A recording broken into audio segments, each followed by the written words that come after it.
Ձեզ եթերում վերել հաղորդաշարի հերթական թողարկումն է։ Անցած անգամ մենք ձեզ ներկայացրեցինք մի տարբերակ, թե ինչպես են ուրիշ ժողովուրդները այն կիրառելով դուրս եկել ճաշճից։ Հիմա մենք փորձենք քննել մեր վերջին 100 տարվա պատմությունը եւ տեսնել արդյոք համանման դրական փորձ եղել է մեր պատմության մեջ, արդյոք մենք էլ ենք կարողացել ստեղծված բարդ իրավիճակից գտնել երգել մեր ժողովրդի համար։ Եվ այսպես հիշեցնեմ, որ ներկայացնում է ձեզ մի մեթոդ, որը կոչվում է կոնսերվատիվ հեղափոխություն, ուրեմն դրա էությունը կայանում է հետևյալում, որ որևէ առողջական խնդիր ունեցող հանրության ապաքինելու, այսինքն նրա համար վերելք ապահովելու նպատակով որոնվում է, ուսումնասիրում է տվյալ ժողովրդի անցյալը, գտնում են իր համար այսպես ընդօրինակման արժանի հերոսական մի էջ եւ ապա վեր են հանում այդ պատմության այս շրջանի արժե համակարգը եւ փորձում են ինչ-ինչ մեխանիզմներով ներարկել շահված հանրությանը եւ նրան վերարթնացնել։ Ես ինքս ասել եմ, որ մի քանի ժողովուրդների փորձ ուսումնասիրել եմ եւ ապա այդ ուսումնասիրությունները կատարելուց հետո միտք առաջացավ եւս մեկ անգամ ուսումնասիրել Գարեգին Նժդեհի աշխատությունները այս պահպանողական հեղափոխության լույսի ներքո, այսինքն հանրային վերափոխման մի մեթոդ, որը գործել էր եւ հաջողությամբ իրականացվել էր մի շարք ժողովուրդների մոտ։ Եվ կարդալով Նժդեհին ես բացահայտեցի, որ ինքը փաստորեն առաջ էր անցել ողջ եվրոպական գիտնականներին, քաղաքական մտքին դժվարին պայմաններում իրականացնելով այն, ինչը հետո ասենք ուրիշները գիտական հիմնարկներում մշակումներից հետո փորձեցին իրականացնել իրենց երկրներում։ Եվ ես գտնում եմ, որ Գարեգին Նժդեհի իրական մեծությունը ոչ այնքան նրա զորավարական տաղանդ ունենալն էր, ոչ այնքան Զանգեզուրը Հայաստանի մաս մնալ ապահովելն էր, ինչպես նաև իր մասնակցությունը մի շարք այլ ճակատամարտերի ու նաև հետագայում նրա փիլիսոփայական քաղաքագիտական վերլուծությունները, ոչ այնքան դրանք են, իհարկե դրանք էլ գնահատելի են եւ նշածս յուրաքանչյուր մեկ ոլորտը բավական է մի մարդու այսպես փոխանցելու համար, նրա իրական մեծությունը այն է, որ ինքը ուսումնասիրելով իր շրջանի հայության վիճակը կարողացել է տալ տեղատոմսը, թե ինչ կերպ կարելի է մեր ժողովրդին հանել այդ վիճակից։ Այս վերջին 100 տարվա մեջ էականորեն չի փոխվել մեր ժողովրդի վիճակը եւ հետեւաբար նրա թե ախտորոշումը, թե նրա առաջարկած երգի բարլանին մնում են արդիական, թեպետ ոմանք գտնում են, որ այն հնացած է։ Եվ այսպես այս տեսանկյունից եկեք փորձենք նայենք ինչու ներկայանում իրական Գարեգին Նժդեհի մեծությունը եւ ինքը իր աշխատություններում ինչ կերպ էր վերաբերվում հանրության վերափոխման հնարավորության ընդհանրապես։ Եթե հիշում եք կոնսերվատիվ հեղափոխություն համակարգը ես ձեզ որ ներկայացրեցի, ինքը այսպես առանձին կետեր դրվագներ ուներ, այն իրականացնելու համար անհրաժեշտ է, որ ի հայտ կա նվիրյալների խումբ, սահմանի ժողովրդի առջև ծառացած պրոբլեմը, մենք այն կոչեցինք խնդիր, եւ ապա ցանկանալով վերափոխել հանրությանը իր հերոսական անցյալը վերադարձնելով, պարզի թե հերոսական որ շրջանը արժե վերականգնել եւ վերհանի այդ ժամանակվա արժեքային համակարգը։ Դա անելու համար, եթե հիշում եք, ազգի ժողովրդի հանրության առջև սահմանում էին գերնպատակ, որին ձգտելու ճանապարհին ժողովուրդը լուծում էր իր առջև դրված խնդիրը, իր պրոբլեմը եւ այդ եթե հիշում եք նաեւ նվիրյալների խումբը պիտի ազգի համար սահմանի համամարտկային առաքելություն,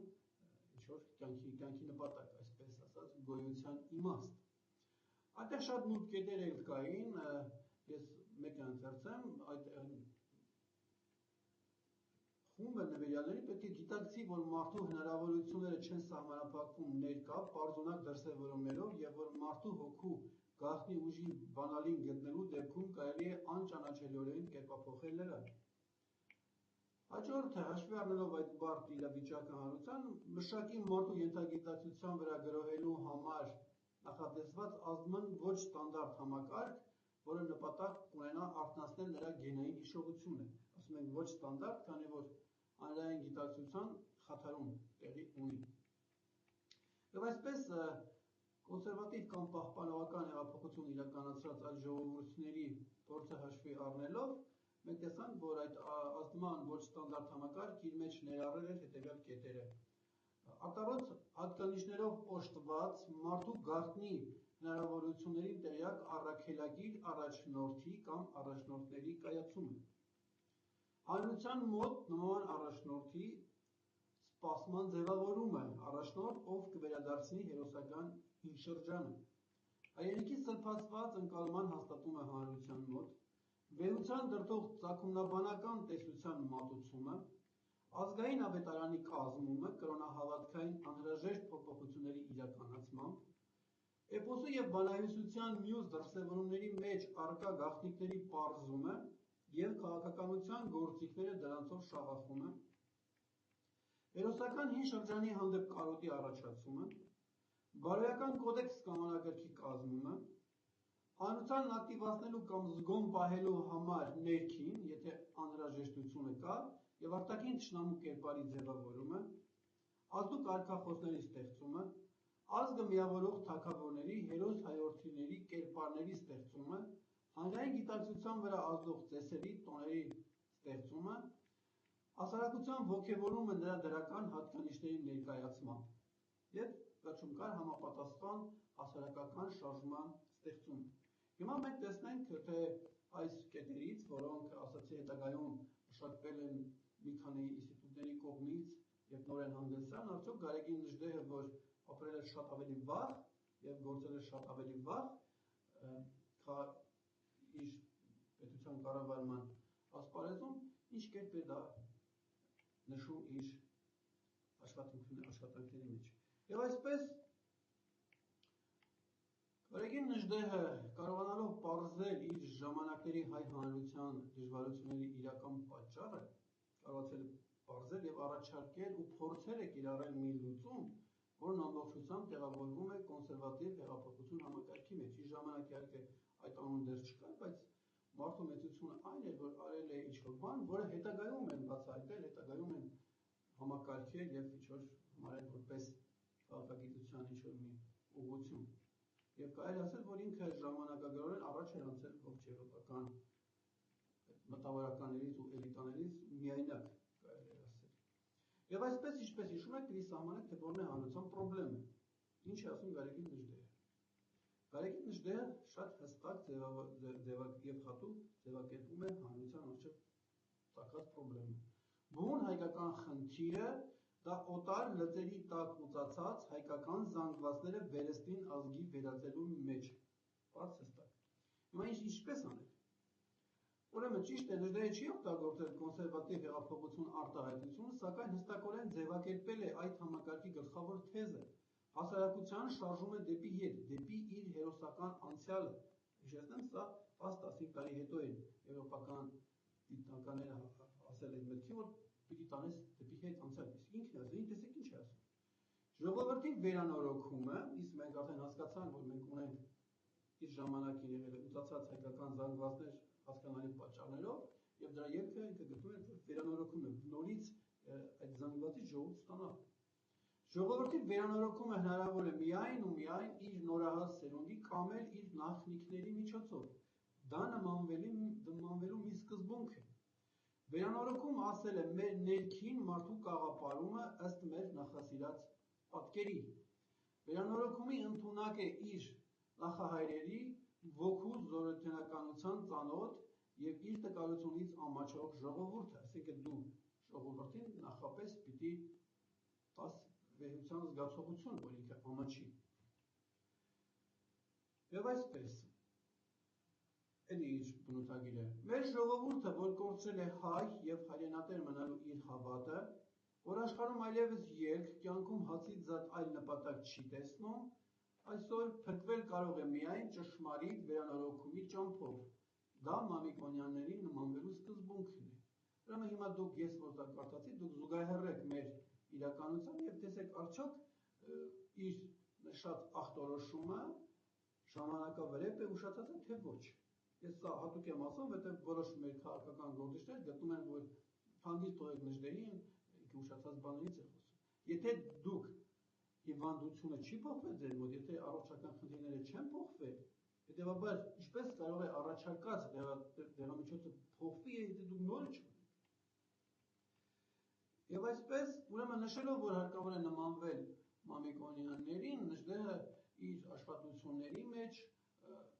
հավելում է հին հայկական արժեհամակարգը, այսպես չի սևեռնում ինքը հենց 5-րդ դարի վրա եւ ամբողջ 5-րդ դարի արժեհամակարգը վերցնում։ Ինքը շատ ավելի հետ է գնում հին հայկական արժեհամակարգից, վերևում ինչ որ ձևավորում այդ արժեհամակարգը, որի հիման վրա ասենք ստեղծվի նոր հայ ժողովուրդ կամ ինչպես ինքն է ասում վերականգնվի։ Հիմա ինչպես վերանորոգել, ինչպես վերանորոգել ժողովրդին, ինչպես դու կարողանաս այդ իր ասած հայկական զանգվածներից ստանաս ժողովուրդ ազգ։ Տեսեք ինչ է ինքը ասում։ Եվ հետ սրանում է կայանում ընտրանի ճշմարիտ մտավորականության դերը։ Իրենց հատուկ բնագավառներում այդ բացառիկ եւ պատասխանատու դերը կատարում են պատմաբանը, լեզվագետը, բանասերը, հնագետը, նպաստելով իրենց ժողովրդի ինքնաճանաչմանը։ Շատ կարևոր մի հատված։ Հետադարձ հեռանկարով վերականգնել իր ժողովրդի պատմության այս կամ այն դարաշրջանի հոգևոր կյանքը, հնագիտական պեղածոների դրսևորմամբ ճշտել նրա մշակույթի հանգրվանները, համեմատական լեզվագիտությամբ որոշել նրա լեզվի, որ ասել է նաև նրա գիտակցության, նրա ոգու հասակը, ապա նրա տեղը մարդկության մեծ ընտանիքում, արդիական փիլիսոփայության լույսի տակ դնել նրա ավանդույթները, նրա էպոսը, առասպելները, սեղմ ասած ժողովրդին ճանաչել տալ իր ողջ անցյալը, նշանակում է նրա համար լիարժեք կյանքով ապրելու եւ ստեղծագործելու նախադրյալներ ստեղծել։ Թե որ չափով ենք դա մենք արել դեր գնահատեք, բայց մարդը տալիս է դեղատոմսը։ Ինչ է հարկավոր անել, շեշտում եմ, հետադարձ հեռանկարով վերականգնել իր ժողովրդի պատմության այս կամ այն դարաշրջանի հոգևոր կյանքը։ Ասած ասում է։ Դուք եթե դա ունենում եք, վերականգնելուց հետո արդեն գալիս է հաջորդ քայլը, իսկ ինչպես ժողովրդին նորից հոգեհարազատ դարձնել այդ հոգևոր կյանքը, դա հիմա առանձին դրվագներով։ Եվ այսպես եթե հիշում եք պահպանողական հեղափոխություն իրականացնելու համար, այսինքն ժողովրդի վերազարթոնք առաջացնելու հոգևոր հեղափոխություն առաջացնելու համար ոչ թե սկսում են բուժել ժողովրդին, կոնկրետ այլ իրենք դնում են հանրության առջև մի բարձր վսեմ նպատակ, շատ բարձր, որին ձգտելով իրենք հրահրում են ժողովրդին, համոզում են, ոգևորում են, եւ դեպի այդ նպատակը ձգտելով էլիտայի հսկողության տակ տեղի է ունենում ժողովրդի վերափոխում, բացասական հատկանիշներից ազատվում, դրական հատկանիշների խրախուսում եւ որոշակի ճանապարհ անցնելուց հետո արդեն մենք ունենում ենք այդ ժողովուրդ։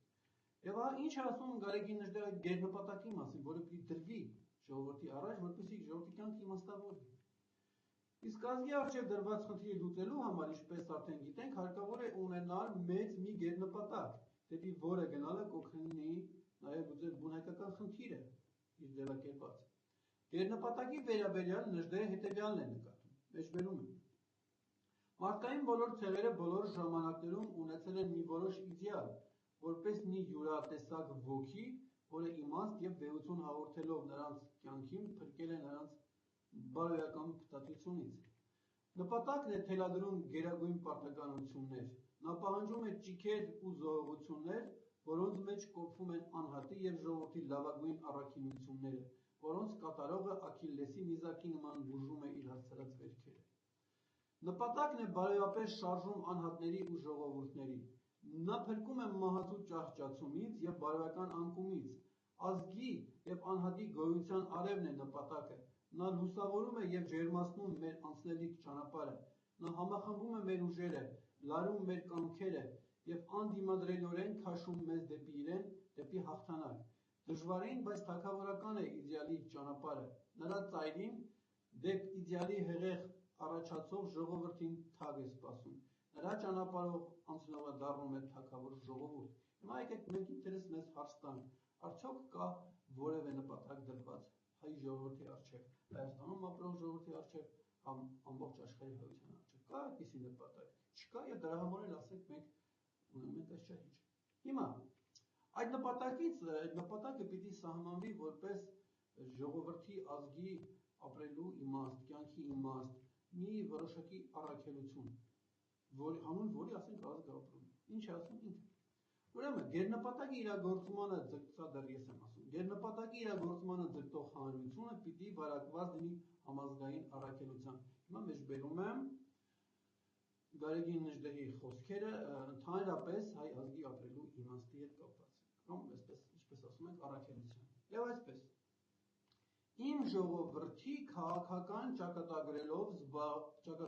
զբաղվելու պարտականություն ունեմ ես, եւ ահա պայքարում եմ մի մեծ ճակատագրի համար, որին արժանի է իմ ցեղը։ Ուշադրություն դարձրու, ինքը չի ասում այս ինչ վատ վիճակում է հայությունը, եկեք նրան փրկենք, ինքը մահանում է, ինքը տրվում է, ինչպես որ հիմա մերոնք են ասում հուսահատ կողմերից, ինքը ասում է մեծ ճակատագիր ունի իմ ցեղը,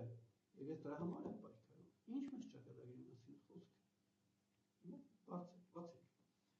Հայը իդեալի ժողովուրդ է, իսկ իդեալը ենթադրում է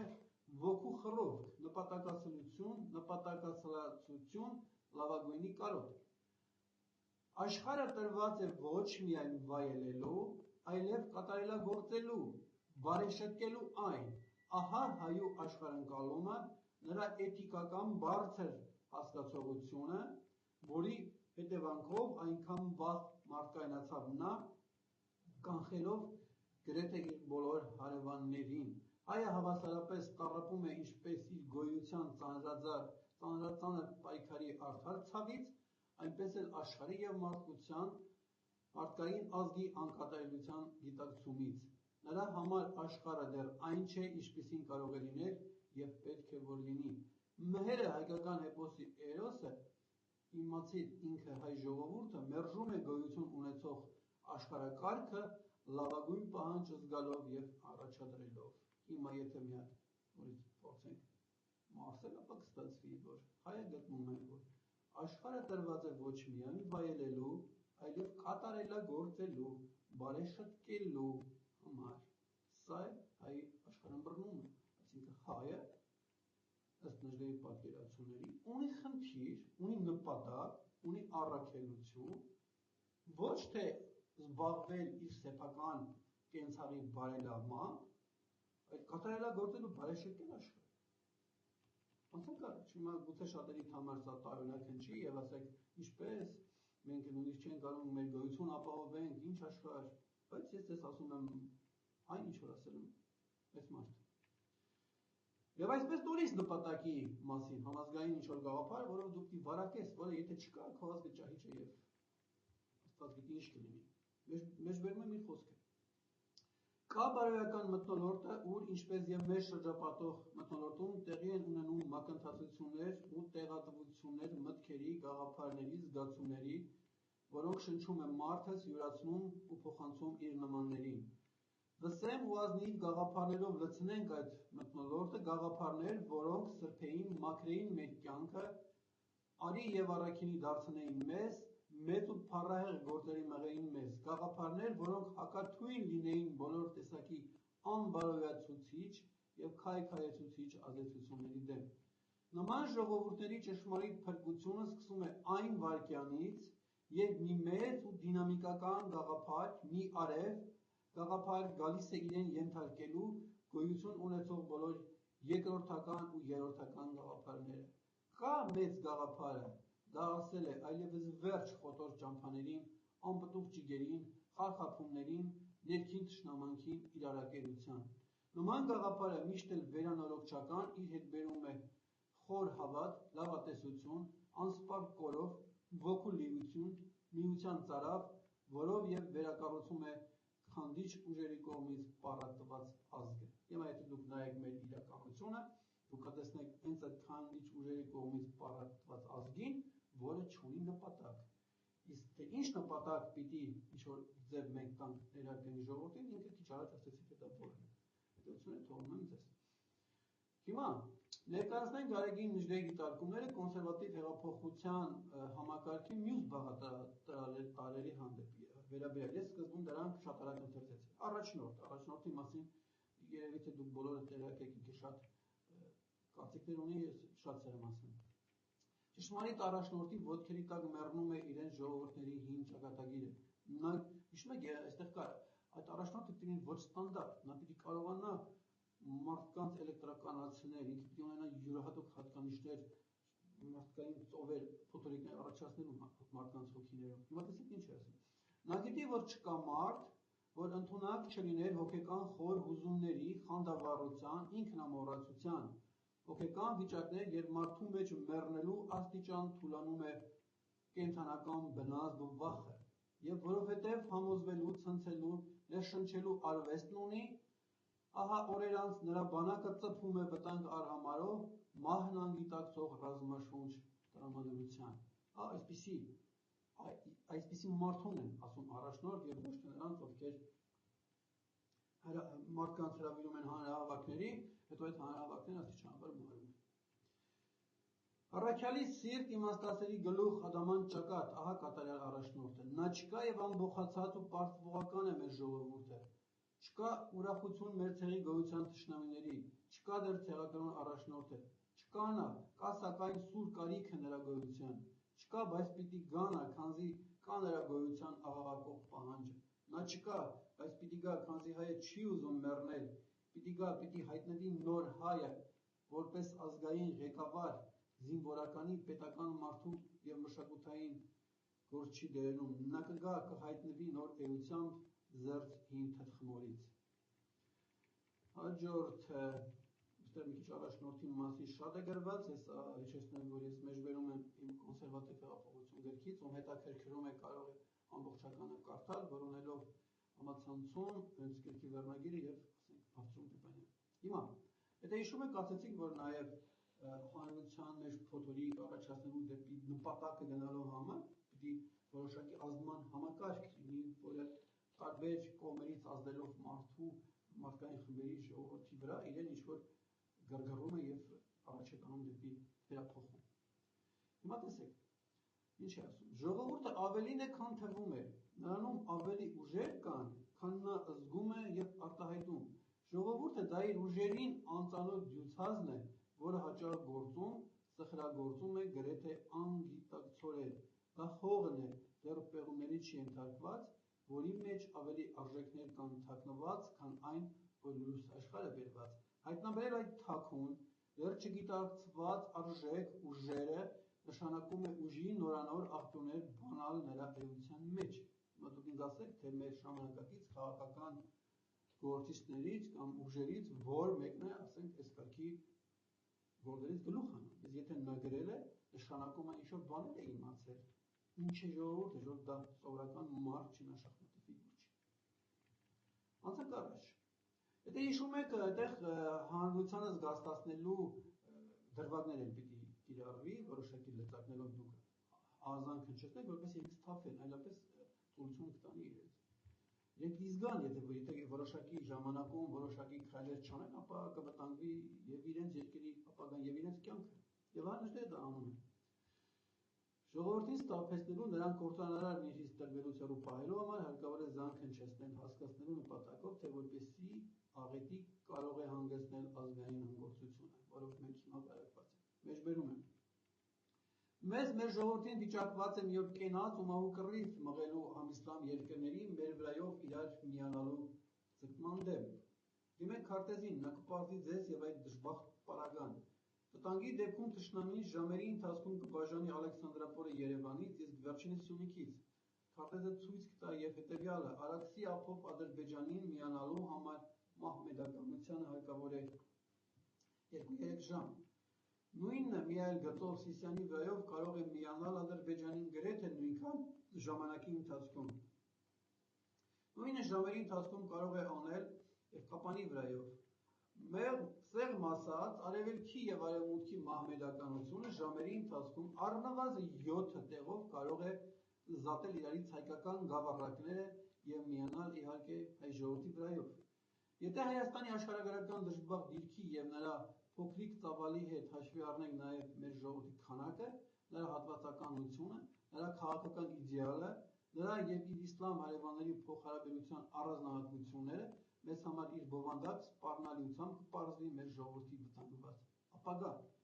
Դժդերի հնչեցրած վտանգը մեր սերնդի ինքնազոհության գնայով փոքրիչ մեղմվելը, բայց ընդունենք, որ այն չի վերացել, եւ հետեւաբար մենք պարտավոր ենք հզոր կամ ունեցող միասնականություն ունեցող ժողովուրդ ստեղծել, որը ունակ կլինի դիմագրավել այս վտանգին։ Այս մասին քիչ հետո կներկայացնենք, թե ինչ առաջարկումներ դե։ Եվ այսպես մյուս գործողությունները կամ գործիքները, որոնք կային, ներքին եւ արտաքին թշնամիներ, հասարակական անհրաժեշտ ակտիվություն ապահովելու համար հարկավոր է ճանաչել ներքին խանգարիչ գործոնները, իմանալ ներքին թշնամուն, եթե այն կա։ Կա արդյոք մեզանում եղել է։ Մեջբերում, քանի դեռ հայ մարդու փառասիրության չի միանում վտանգն ու մահը անգիտացող արիությունը, քանի դեռ կա անարի հայը, կլինի ներքին թշնամին, իսկ քանի դեռ կա այդ հրեշը, քաղաքական ավելի բարվոք վիճակը երազ պիտի մնա մեզ համար։ Անարիություն, ահա վատ հայի գոյության պատճառը, վատ հայը, ահա հայ ժողովրդի դարերի եւ այսօրվա դժբախտության գլխավոր պատճառը։ Պրոբլեմ ունենք։ Արտաքին թշնամի գործոնը, եւ եթե կարիք չկա անդրադառնալու այն հարցին, թե Նժդեհը որ չափով էր կիրառում ժողովրդին զգաստացնելու այս գործոնը իր ժամանակին։ Հիմա, որպեսզի մենք կարողանանք հանրությանը ոգևորենք եւ ստիպենք, որ ինքը ոտքի ելնի գնա դեպի նպատակը, որի ճանապարհին էլ պիտի ինքը իր խնդիրներից ազատվի, պետք է իր ոգին, ազգային ոգին ոգևորել մեծացնել եւ ինչ առաջարկում ինչ ինքը չկորչելու համար մեր դարը եւ աշխարհագրական դիրքն ու ծանոթ դժբախտ պայմանները, որոնց մեջ ապրում է մեր ժողովուրդը, պահանջում են լինել ուժեղ, ելի ուժեղ ու միշտ ուժեղ։ Լինենք ուժեղ կամովին, ահա հրամայականը։ Լինենք ուժեղ այնքան, որ մեր անպարտելիությունը ոչինչ դարձնի մեզ ծանոթ այն բոլոր դժբախտ պայմանները, որոնք դժվարացնում են մեր ցեղի ինքնապաշտպանության գործը։ Թվական, էթնիկ, ընդհանրապես նյութական տեսակետից մեր ժողովուրդը հասկանալի պատճառներով երբեք չի կարող ուժեղ լինել իր հարևաններից։ Սակայն ուժը միայն նյութական ազդակները չեն, այլ եւ մի ժողովրդի առաքինությունները։ Կա հոգեբանական գերադասությունը, կա բարոյական ուժը աշխարհի տեսին, բայց միշտ էլ թարմ ու հրաշագործ, որին տիրապետող ազգը քիչ անգամ է գլուխ ծռել իրենից նյութապես տասնապատիկ ուժեղ թշնամու առաջ։ Բարոյական ուժն է գոտե պնդում փոքր ժողովուրդներին ու բանակներին անհավասար կռվում, նա է դեպի հաջողություն ու հաղթանակ առաջնորդում թվապես թույլերին մեծ հակառակորդների դեմ։ Նա եղել է եւ այսօր է միակ ապավենը մեզ նման փոքր ժողովուրդների, ուրեմն ճանաչենք նա որպես մի ընդհանուր աստվածություն։ Լինենք ուժեղ, արևի տակ մեր տեղն ու գոյության իրավունքը պահելու համար։ Գլխավոր դերը ժողովուրդների պատմության մեջ խաղում են ոչ արտաքին պայմանները, ոչ քաղաքական կողմնորոշումը, ոչ էլ դիպվածները, այլ իրենց հոգեբանական նկարագիրը։ Այս հիմա խնդիր, որի շուրջ մենք աշխատելու խնդիր ունենք եւ ինքը այս ուղղությամբ մեծ աշխատանքներ է տարել։ Եթե հիշում եք, կար կրոնական բարեփոխումների կետ։ Ինքնապաշտպանություն, ահա մեր նոր կրոնը։ Ինքնապաշտպանություն միակ միջոցը, որ թե ժողովուրդների եւ թե սրանց աստվածների գոյությունն է ապահովում։ Հաջորդը, եկեղեցին վերագնահատումի պիտի ենթարկի քրիստոնեական սիրո իր սխալ ըմբռնումը, որպեսզի դադարի թուլությունը, առաքինություն համարել եւ սպանել մեր ժողովրդի կամքը։ Տոներ եւ ծեսեր, սրանք էլ էական նշանակություն ունեն։ Մեջբերում։ Հավաքեք մարդկանց եւ դուք նրանց կդարձնեք ավելի բարի։ Հավաքված մարդիկ պիտի աշխատեն հաճոյանալ իրար, իսկ հաճոյանալ կարող են միայն գործերով, որոնք նրանց դարձնում են հարգանքի արժանի։ Տվեք նրանց միության մի ուժ մղում, բարոյական, քաղաքական եւ սերը դեպի ազնիվ գործերը։ Բավականության այդ կթափանցեն նրանց սրտերի մեջ։ Ամենափառավորը տեսարաններից ժողովն է մի մեծ ժողովրդի։ Կարգախոսներ կետը։ Եթե հիշում եք, այդպես ազդու հատուկ կարգախոսներով փորձում են ազդել հանրության վրա, դուք սովետական շրջանից տարիքով կհիշեն, որ այսպես կային նույնիսկ շենքերի պատերին փորձում։ իր կարգախոսներից, որոնցով հասենք ինքը նպատակ ուներ ազդել իր ժամանակի հայ ժողովրդի վրա։ Լինենք կնքահայրը նոր հասարակության դրված ազգային հիմունքների վրա։ Ձևակրոն եմ, ասել է ուր էլ լինեմ, ընկերային ինչ դիրք էլ որ ունենամ, ես խանդավառորեն կմնամ հպատակ ու մարտիկը իմ ազգի։ Ես տեղակրոն եմ և ահա կերծվեմ Վահագնի աչի վրա, երբեք չմեղանչել ուխտիս դեմ, ապրել, գործել և մեռնել որպես ցեղամարդ։ Քեզնից զատ խրատում է պատմությունը, ոչ ոք չի կարող բարեփոխել քո դրությունը։ Այս շատ կարևոր է, աչենք նայում, ծախենք նայում։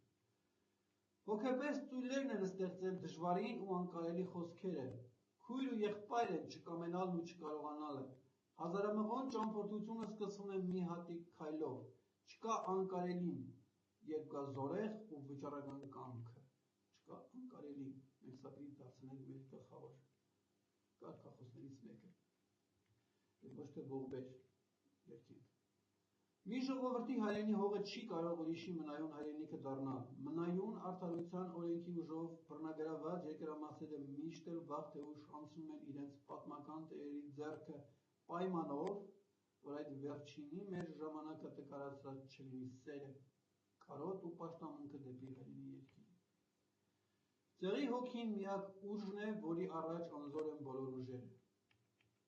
Դաստիարակենք մեր սերունդները հայրենապաշտորեն ու ցեղորեն արևի տակ մեր տեղը չկորցնելու համար։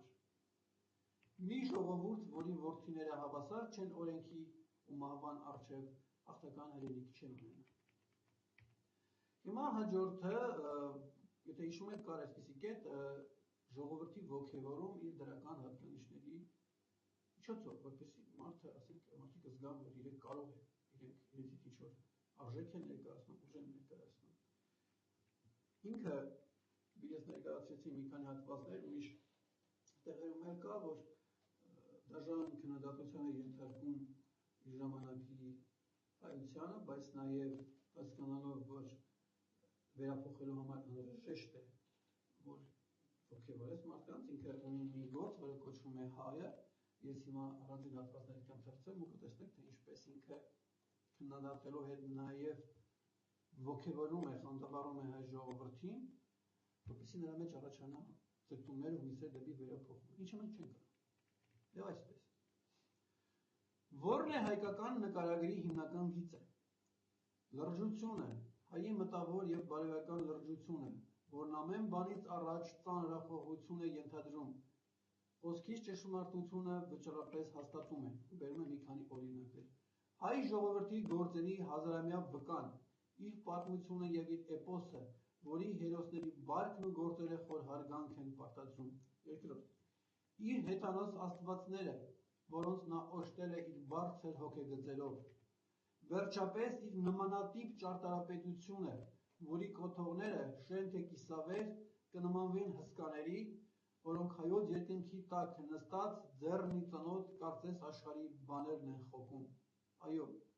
լուրջ է հայը մտաբարոյապես։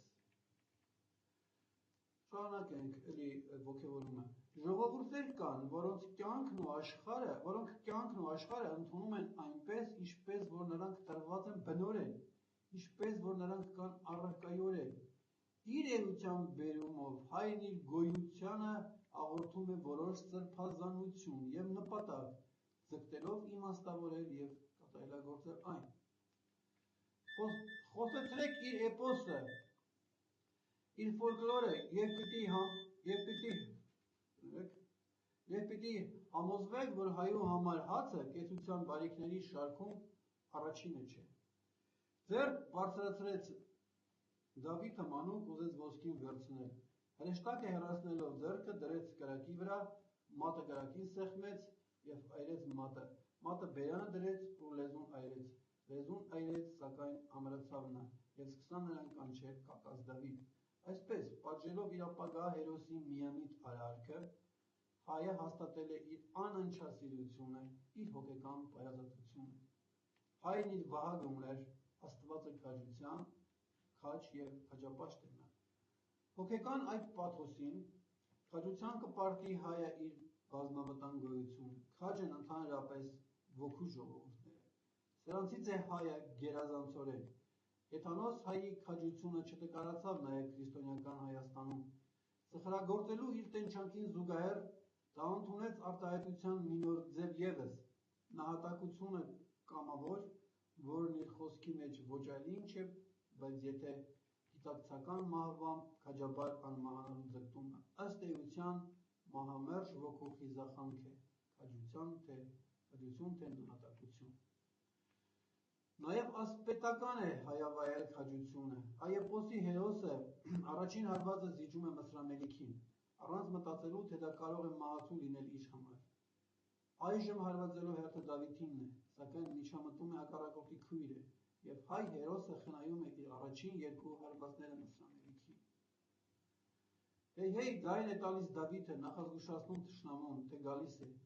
5 օղ է Մսրամելիքը, այ հսկա, բարեմիտ, միամիտ կոչվելու աստիճան։ Այսպիսին է հայու քաջը,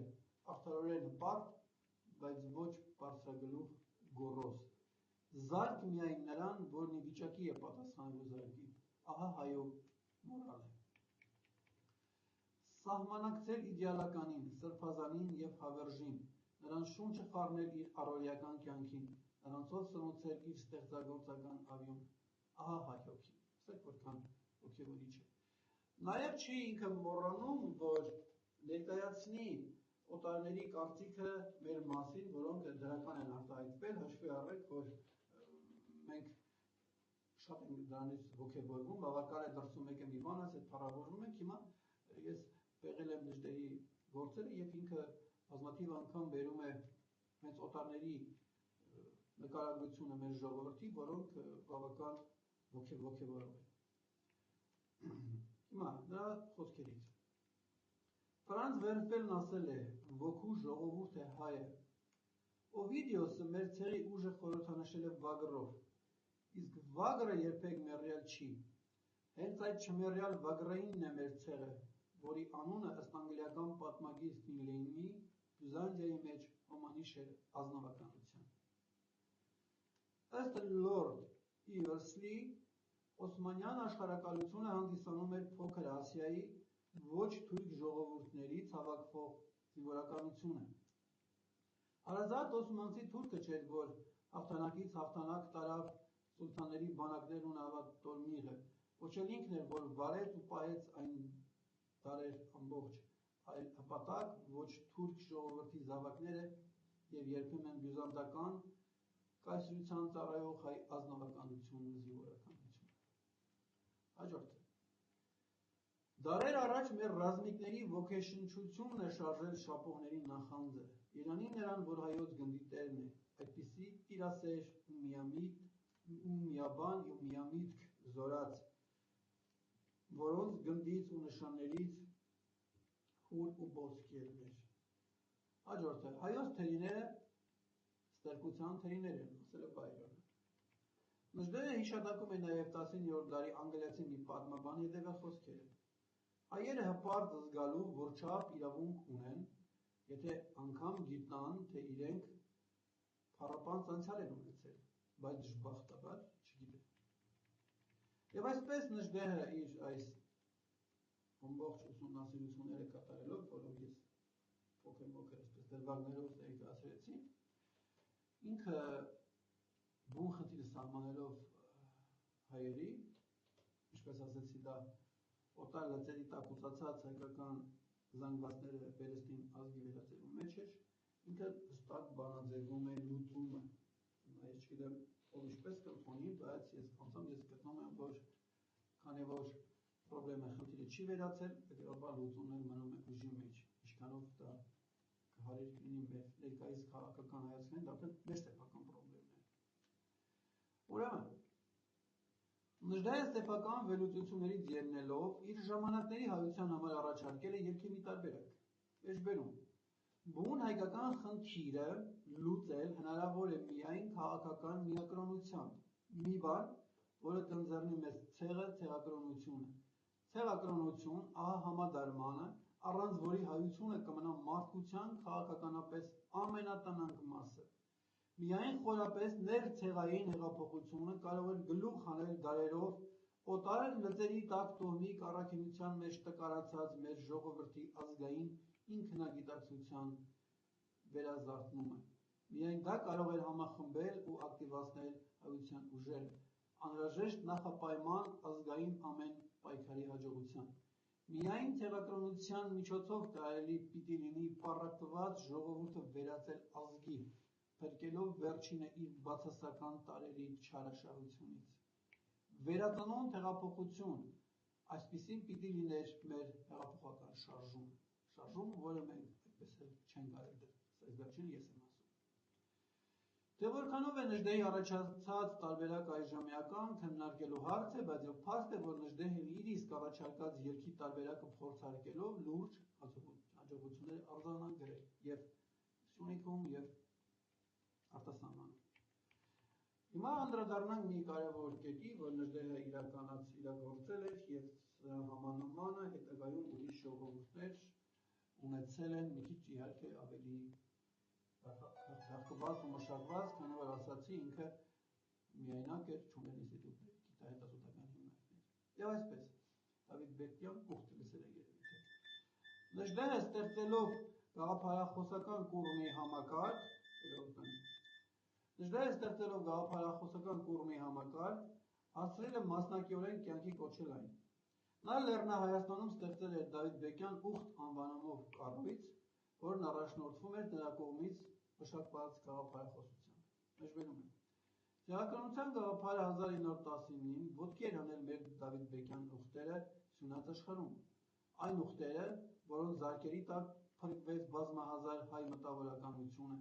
բոլշևիկյան տապարից, ինչպես եւ Ադրբեջանին թողնված հայոց լեռնաշխարհը ճանաչվեց որպես Հայաստանի անբաժան մասը։ Ցեղասպանություն ասելով Լեռնահայաստանում ժամանակին հասկանում էին ցեղային առյուծություն։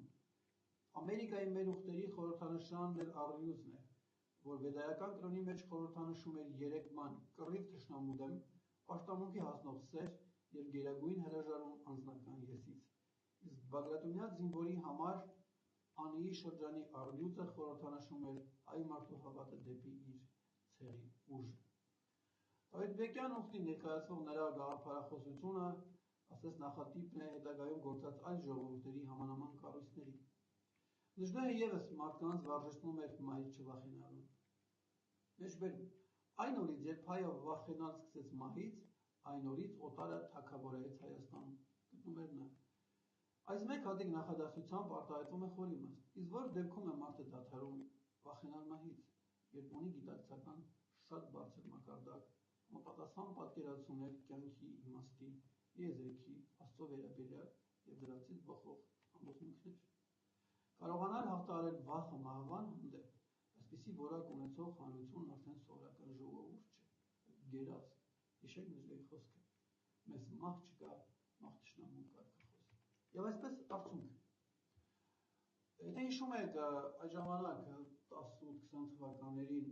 մենք ունեինք երկու իսլամի պետություններ, Արարատյան Հանրապետությունը, որի քաղաքի Երևանն էր, եւ Լեռնահայաստանը, Սյունիքում, որի ղեկավարը Գարեգին Նժդեհն էր։ Եվ այս երկու հանրապետությունները համադրելով մենք տեսնում ենք երկու տարբեր պատկերներ։ Արարատյան Հանրապետությունը, եթե անգամ արտաքին վտանգ չլիներ,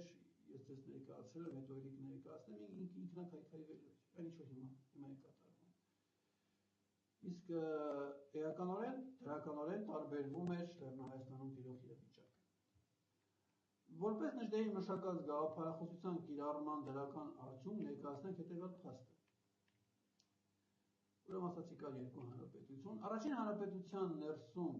առաջին Արարատյան Հանրապետություն եւ Նժդեհի ղեկավարած Լեռնահայաստան։ Առաջին հանրապետության ներսում տիրած իրավիճակը ձեզ ասեցի ներկայացրել եմ։ Իսկ Լեռնահայաստանում, որ իշխանական կառույցը եւ հանրության մի մասը առաջնորդվում էր ազգայնական գաղափարախոսությամբ, երկրի գործերը անհամեմատ լավ էին ընթանում եւ փոքրականակ բնակչությունը մեկը մյուսի հետևից ռազմական լուրջ հաղթանակներ էր գրանցում։ Առաջին հանրապետության անկումից հետո երևանյան իշխանավորները տեղափոխվեցին հարավ։ Այնտեղ ձևավորեցին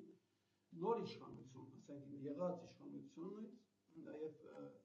Երևանից գնացած պաշտոնյաներ միացան եւ մի համատեղ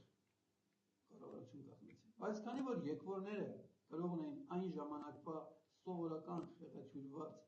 այսպես ասած, ոչ նժդեհական աշխարհընկալումի, հանրային կյանքը արագ կերպով ապականվեց ստորին կրքերով ու մղումներով, իշխանական համակարգը արատավորվեց և տարիներ շարունակ հզոր ախոյաներին դիմակայած Լեռնային Հայաստանը մի քանի ամսում կարելի է ասել ինքնասպան եղավ։ Ես մի օրինակ ընդհանրապես ձեզ հիշեցնեմ, այս նոր կառավարությունը, որ ձևավորվում է, մեկ էլ կառավարության անդամները տեսնում են ինչ-որ